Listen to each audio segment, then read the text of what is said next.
So here we are in a very strange place. I am with Eric Boulanger. I am trying to pronounce it as Frenchly as possible. So that's the correct way? Yeah, parfait. Okay. So Eric, where are we here? What is this strange place? Well, we are in the strangest room of the bakery. Welcome to the bakery here in Los Angeles, more specifically Culver City. We are proudly located on the Sony Pictures lot. Okay. And so with this tour, we'll explain a little bit more, but what used to be a projector room, so we've taken up space in what used to be a screening room. Okay. And which is basically a small movie theater. And so what used to be the projection room with old 35 millimeter projectors. We can see here the small windows to shoot the video with the video projector we're shooting, the windows I suppose. Aren't to keep an eye on everyone. It was because there used to be projectors here.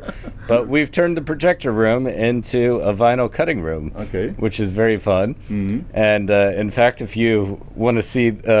take a look at the floor here. The thing that's kind of funny about this is you can see how the floor has this like computer server flooring. Yes, yeah. And the reason is this pedestal is an isolated foundation because this building was actually built in 1937, and these rooms are actually original to the original design. And so this foundation that's isolated, the reason why they had it isolated from everything else in the hallway and whatnot was you had these big film projectors that made a lot of noise, and of course you don't want it to get into the theater. So by happy accident with us moving in now and putting a lathe here, physics goes both ways too. You could have a herd of elephants going down the hallway, and nothing's going to disturb the lathe. So so the very delicate machine you are going to talk about here are isolated of all the parasite vibration and stuff like that. Exactly, except for the one problem we have here in California, which is earthquake, and that's what this little thing here is. When we go home at night, this is our patented super sophisticated earthquake device. Earthquake device. I love it. The other thing is everything is mounted, like everything around the lathe. The lathe itself would be able to move, but of course this sled will move, so that's why we use the sophisticated device. And things that we don't need, they're all locked into the wall, so it can't fall on it. So the lathe can do a dance, and we're hoping that doesn't happen anytime soon. But so tell me what I am looking at here. I'm not sure. So me neither. So what we have is a classic VMS 70 Neumann cutting lathe. And the control system is based off of a CompuDisc. The CompuDisc is what varies the pitch. That's how you get your lines per inch. And basically, if you want to know what pitch is on a record, is if you were to the basics here of physics is, since it's an analog medium, we're under the lights here. We look like we're in a ghost movie. There we go. Aren't we a little bit in a ghost movie anyway? Oh, yeah, well, it's building from 1937. It's very old for California, maybe not for France, but anyway, the whole idea here is you have a finite disc with vinyl, right? Like, it doesn't get any bigger. Yeah. So to put a lot of time on a record, it's very simple. The bigger the amplitude, the bigger the squiggle. The bigger the squiggle, the more room it takes up, and the more room it takes up on that finite disc, of course, you're going to end up with less time. So one method of cutting would be referred to as fixed pitch, which is you figure out what the biggest squiggle is going to be, and then you set your pitch for this to traverse at that speed so that no matter what comes in as a signal or a squiggle, it will never overcut into itself. But of course, that's very wasteful because music is rather dynamic. So when you have dynamic music, when things get soft, this is where variable pitch comes into play. So you can, when things are quiet, they're smaller squiggles. Okay, so you optimize the space. Exactly, you can optimize the finite space on the disc. So that's what we're doing with that. And that's also integrated with our DAW. And the fancy part about specifically this lathe and what I've built is all of the electronics, the actual audio electronics going to the cutter head, which is the transducer right here. Okay. Is that they're all my own electronics, my own. We're not using anything that was stock. Half of it is actually in DSP, and because we're doing all of the filtering and everything that's necessary to make this sound flat and sound good, pre-emphasis wise, before the D to A, the power amp, and the feedback amp, this ugly thing is actually my feedback amp.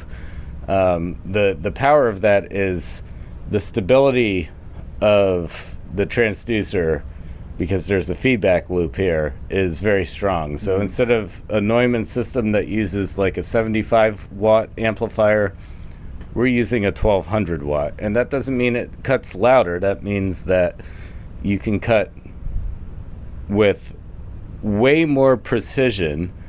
If you're familiar with the age-old engineering, put in a square wave and see the over or undershoot, that equates to how sharp you can turn a corner with that cutter head.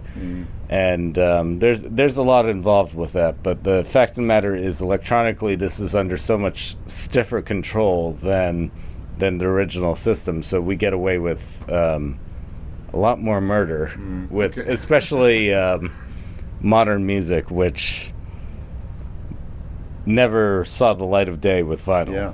And so does that mean, if I get this correctly, that all the processing you have to do to make it work with vinyl is done before it goes to this machine? Is that correct? A good amount, yes. Okay. A good amount. But not everything. So part of it is still done after. Okay, let's say I get a master tape or master hard drive from a studio. You do your magic, then you go here. What's the process? Well, you know, the beauty of it is with specifically something that may have been cut prior, or like an old tape that was archived in digital or something like that. The beauty of us doing everything in the DSP realm is very often there might be slight curves to the tape, or slight overall differences to copy tapes or something like that. And instead of having to apply an extra step of either equalization or whatever it may be, we can just take it out of what's already pre-existing in this system. So it's kind of like free lunch. You're not having to put another insert into the chain to get the results that you're expecting from what the original tape was. So that's one of the things that we get to benefit from highly with this system. And this is getting pretty technical now. Yeah, I love it.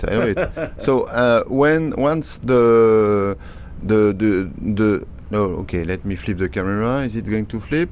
Here we go. So once the vinyl is cut here, what happens? All right, so I'll give you the layman's how vinyl is cut. Yes, please. Let's find one that might look good on camera. Okay. This, folks, is called A Lot of Money That Was Wasted. Okay. These discs are not cheap. So, what we cut on here, I'll even give you a demonstration of kind of what it'll look like. Yeah. So let's say I suppose it starts as a completely blank black disc. You're absolutely correct. We'll show you one of those with plenty of dust. Shiny, okay. Yep. Dusty but shiny, okay. It starts out blank, and what these are is usually when people are here. Unfortunately, you guys are on camera, so you can't gain an appreciation for this, but I'll ask people, what are the two great differences between this lacquer, well, I'm giving it away, what I hand them and what you buy in the store. And the two greatest differences is A, it's bigger. It's 14 inches, it's not 12. And B, it's not vinyl. It's actually an aluminum plate that's polished very flat, and then nitrocellulose lacquer is evenly poured over it and cured.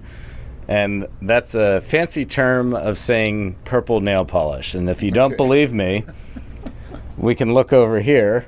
The way we clean our tools is none other than acetone. Ah, that's the big secret. Yeah, which is nail polish remover. That's how we clean the diamond tip over here. And because it dissolves it. But nonetheless, you have this very fine coating of lacquer. And what we do is, this is just a transducer. The cutter head is none other than just two speakers. And instead of, you have to understand a speaker is a voice coil and a magnetic field. Yeah.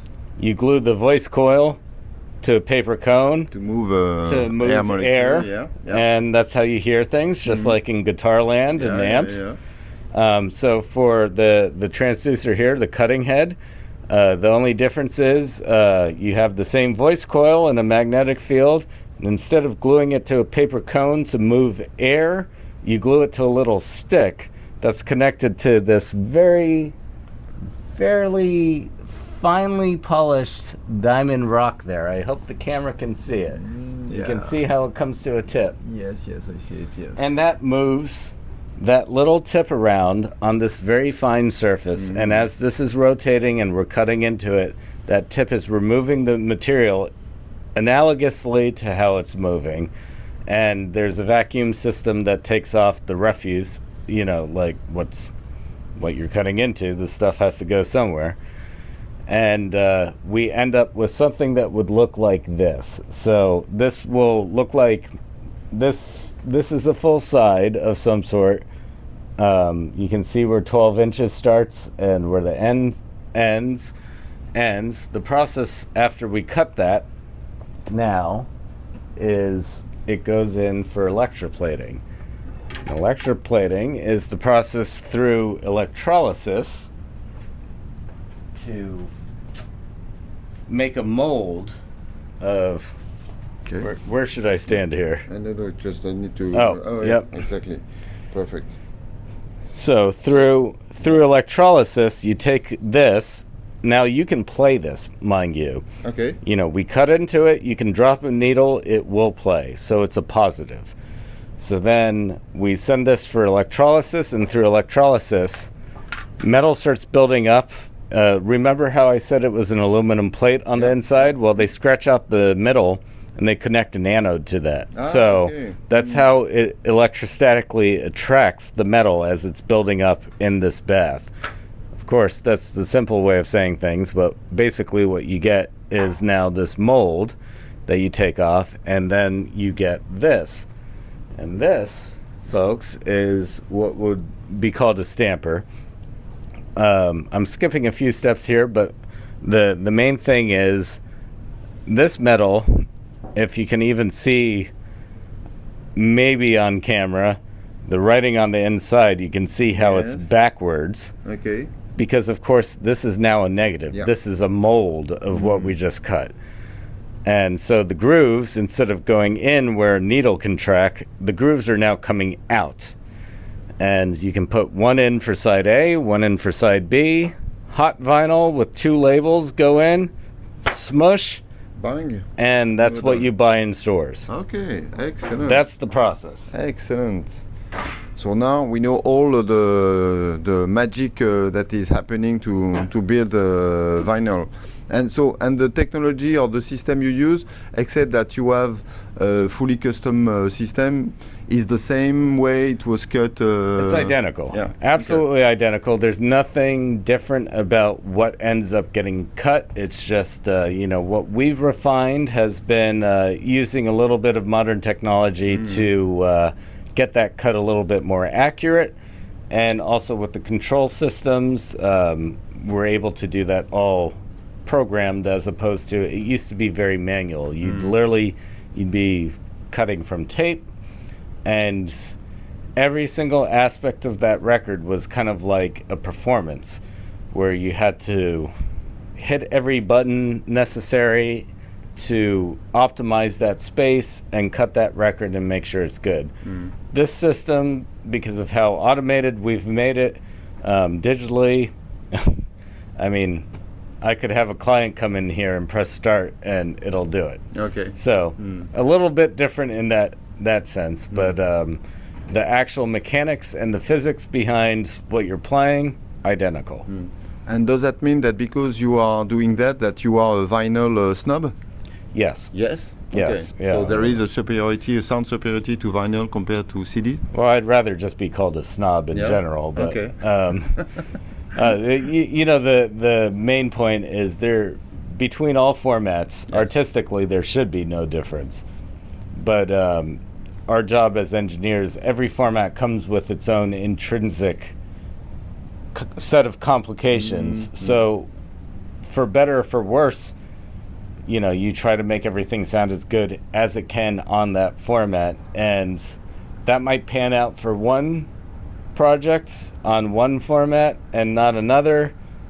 It's all art, folks. You don't know, but the gross statements of saying vinyl's better than anything else, I'd somewhat disagree with that. I've heard a lot of crap vinyl.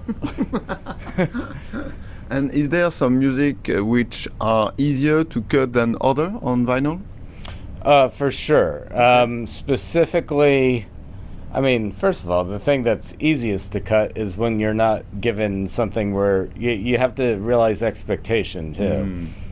Most often these days, the first thing a client will ask me is, how much can I fit on a record? And I'll tell them 18 minutes. The truth is, it's really more like 20 if it's nice and dynamic. But I say 18 because no one ever does that. Like, they'll be like, okay, 18, cool, and then 20 comes in the door. It's one of those buffers.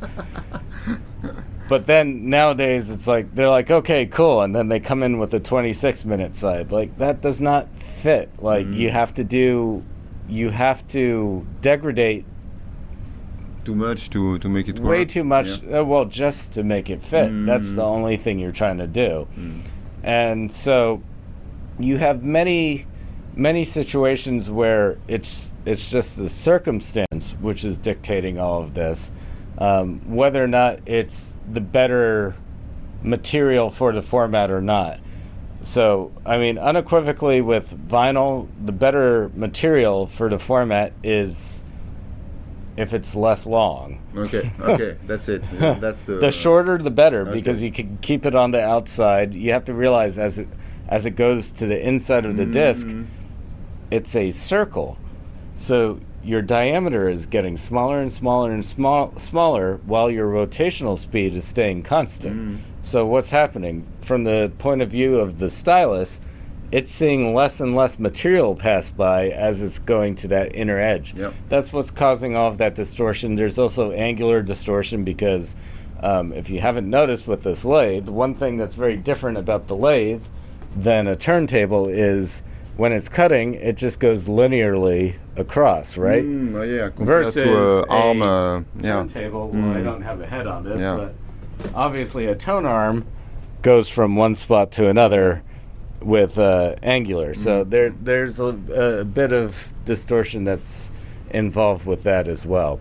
So the biggest trick is the shorter record, the better. And And normally people would say more dynamic records will fit the format more, and that's dual-fold, because obviously something that gets quiet and gets loud, you can fit more, you can optimize that space more. That's what we've been over. But also it's because people like dynamic records, and then they crank them, and it's very appeasing. But the problem with that statement to me is, well, you could do that with digital too.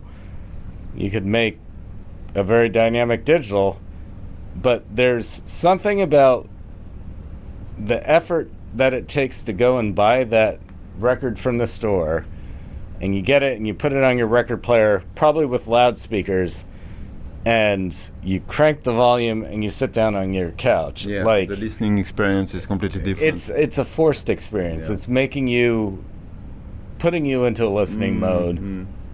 And you just don't do that with digital normally.